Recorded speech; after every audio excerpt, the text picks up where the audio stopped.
Hello and welcome to HIMSS TV. I'm Laura Lovett. I'm the managing editor at Moby Health News. Today we have with us Kistein Monkhouse, who is the founder and CEO of Patient Orator. Thanks so much for coming. Thank you so very much for having me.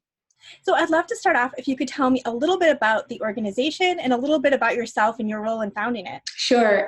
So I founded a Patient Orator in 2017 based on my education in public health and public policy. But more so my experience as a nursing assistant, seeing that patients were not getting their needs met. And my previous role as a care coordinator also exposed me to a number of ways in which the care in which patients were receiving, underserved patients specifically, were fragmented, and they were not receiving the resources that they needed to achieve their optimal health. So with that, I found the Patient Orator to really talk about disease and illness, a true video. And in that journey, I became ill and realized that I was on the receiving end of health inequity. And what I mean by that is that I realized that I was unprescribed, undiagnosed for my pain issues, which had occurred over a period of 3 years. And so what I later learned is that my race and being a woman had direct impact in the quality of care I received because of those demographic data. And that's when I really began thinking about the digital health piece of Patient Orator and how really we're going to work towards improving population health. And so in these coming months, what you'll see is that we're developing a tool to help patients communicate their clinical symptoms effectively, help them improve their health literacy, and help them to connect to those healthcare resources that will ultimately help them achieve optimal health. Yeah, no, really interesting. And something I'm interested in right now is obviously, you're in New York City, correct? Yes. Yeah, and right now, obviously, we're seeing a lot of health inequities in treating the coronavirus. And so I'd love to hear a little bit more about what you're seeing on the ground, and kind of, what feedback you're hearing from different, populations that you're working with about that. Sure. So for me, it's all personal. When the coronavirus came to New York City, one of the things that immediately alarmed in my head is where it started from. And so my brother lived in that exact neighborhood. And so that was a very scary time for us. He is an essential worker, which means that he's required to be out on the front lines every day. And so those are things that are in the back of my head as I think about health inequity, but more so of how do we protect people and how do we care for people who are actually being exposed to these issues. But I want to reference the fact that these inequities existed long before the pandemic, right? So as early as 2015, or as recent as 2015, if you look at the demographic data and you compare Brownsville versus the Upper East Side, and you look at life expectancy, you'll see that people who live in Brownsville have a life expectancy of 74 years old. Meanwhile, on the Upper East Side, that number is 85. And so that is a huge gap in between those areas, and those are just 10 miles apart. When we look at who lives in these areas, it's people of color, people who are lower educated in Brownsville versus the Upper East Side, where people earn more, are more educated, and have access to much better resources in comparison. So these inequities existed for a very long time. It's just now that the general public is becoming aware of these issues, and hopefully we can get to addressing them sooner rather than later. Yeah, and it's interesting. A lot of people who I've been chatting with about this topic have talked about it kind of exacerbating, a problem that's already been there. What are kind of some of those underlying issues you've already been seeing, and how has this sort of put a spotlight on it and sort of made that problem even worse? So one of the things that has always been very interesting to me is food deserts. And I speak about food deserts because it directly relates to health outcomes. So certain parts, for example, in Brooklyn and in the Bronx, which coincidentally are where the highest death rates are currently, and people of color and older people are most heavily impacted by the coronavirus. What a food desert is that it means that people don't have access to fresh produce, which means vegetables and things like that. So their only resort is to consume, let's say, fast food. And so with that, we have people who are already living with underlying health issues who may have multiple chronic illnesses, who are not getting the nutrition that they need to foster good health. And with that, we have a breakdown of care, a breakdown of health outcome. And so with the coronavirus, these people who have limited resources are being most intimately impacted by this disease because of the limitation in terms of resources. Yeah, and it's interesting that you are using technology. Could you talk to me a little bit about how you see digital health and its role in sort of combating these inequities? So I think digital health is absolutely necessary and important, but I also see policy playing a huge role. I think that we all need to play active roles, not only in healthcare, but in the policies that frame every aspect of our society. First and foremost, we need to hold people accountable, our government and everyone else who really have to answer to us. We have to hold them accountable for these inequities that we see. That's first and foremost. Secondly, we need to use and invest technology in areas where people are being devastated by these inequities. So when we're thinking about, or when we're speaking about, why is it that health outcomes are better in one area than the other, we can pinpoint and use technology to identify people with the highest risk so that they can be either provided with the resources they need or let's say connect to those resources. So that's one way in which technology can absolutely help in this.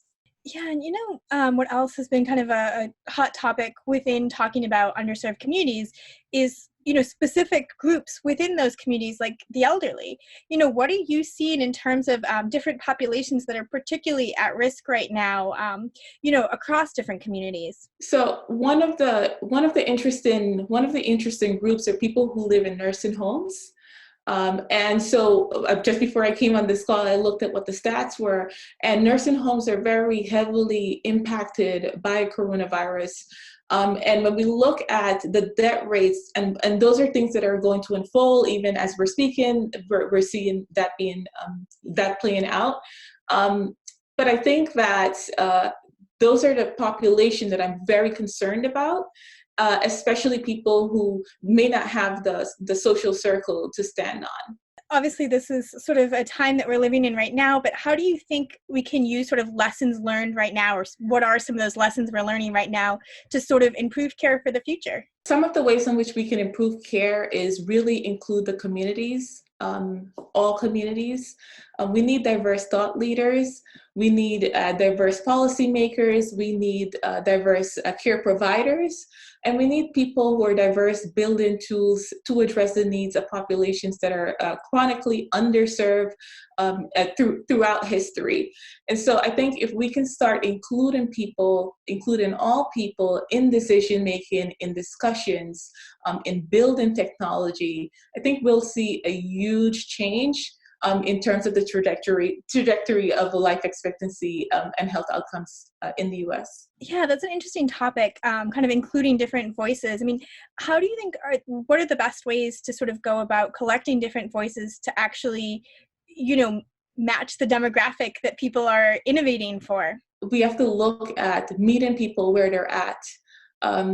For me, when I started collecting thoughts on healthcare, I really went into communities and was interacting with folks in the streets. Now, that might not be practical for everyone, but if someone is coming into your healthcare facility, for example, that's an opportunity in which you can take to listen to them. Listen to what their needs are, listen to what their pain points are, and begin understanding and begin developing programs for those people based on what their needs are. And something that really stuck with me when you were talking about, your journey into this is, how you were kind of seeing the inequities in healthcare yourself, and that coming from different provider groups as well.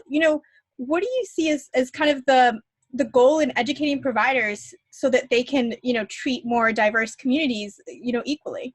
I think cultural competency is so important, and I talk about it all the time on Twitter, but cultural competency is so important. We need to understand what diverse populations look like, what they think. Stigma is an underlying issue as to why people are not receiving the care that they could. In my case, it directly impacted. I spoke about the color of my skin impacting the care and the quality of care which I received.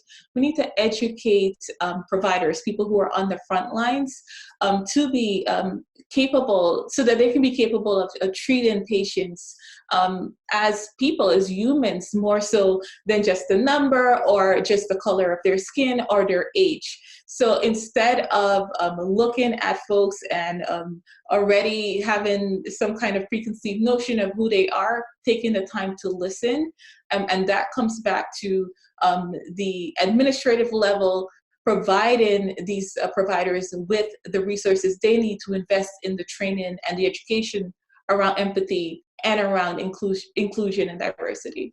Yeah, and I think the coronavirus, with a lot of the numbers coming out, has sort of shed light on a lot of these inequities. Do you think that it's going to change things going forward?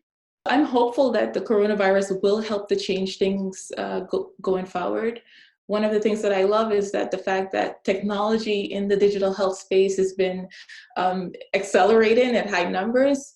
But when we look at history and we look at the role of which these systemic barriers have played out in society and have directly impacted the way in which people of color may or may not have access, there are some concerns on my end, especially as a person of color or as a Black woman. There are some concerns around, are people going to take this seriously? Are they going to start addressing these issues? Are they going to start breaking those barriers? And the other part of that too is, who will need to lead that charge? Will it be communities of color? Will it be a collective effort where people are using their privilege, no matter how small or how large it might be, to really bring attention to and bring solutions to these issues that we're seeing? Yeah, and one thing I've been, interested in too is, obviously digital health is coming onto the scene more and more. What do you think the potential is to sort of close the gap in healthcare? But do you think that there's also some risk in it kind of widening the gap too, and how can that sort of be remedied? So I'm a woman of color who's building tech to solve for vulnerable populations, people who are elderly, who have multiple chronic illness, etc. I'm not alone in this journey. There's so many other people who are building these tools, and they're addressing needs of populations that are not represented. People need to start paying to these innovators, not only myself, but these other innovators, because we really are meeting the needs of people that we understand, that are solving for pain points that we ourselves have. But no one is looking at these issues because they don't have that lived experience or that work experience, so they don't understand the demographic, they don't understand the pain points. Really, really, really, it's my call to action to start listening to people who are solving for these populations. That's the only way we're going to really address these needs. These are the people, myself and others, who understand the pain points most intimately. Ken, is there anything I haven't asked that you think is important to add? Okay, so I have been on this journey of really wanting to humanize healthcare, because I saw a gap in which certain people were not being treated fairly, people of color, people who are poor, people who have chronic illnesses that meet at the intersection of all of those different identities. And I really just want to see that we treat people like people, and that we don't, we remove some of these barriers that prevent people from receiving care, from having access to care, etc. So that's really my call to action. Whatever part of the equation you play, think about how you can include people who are not ordinarily invited to the table. Thank you so much for joining me on HIMSS TV.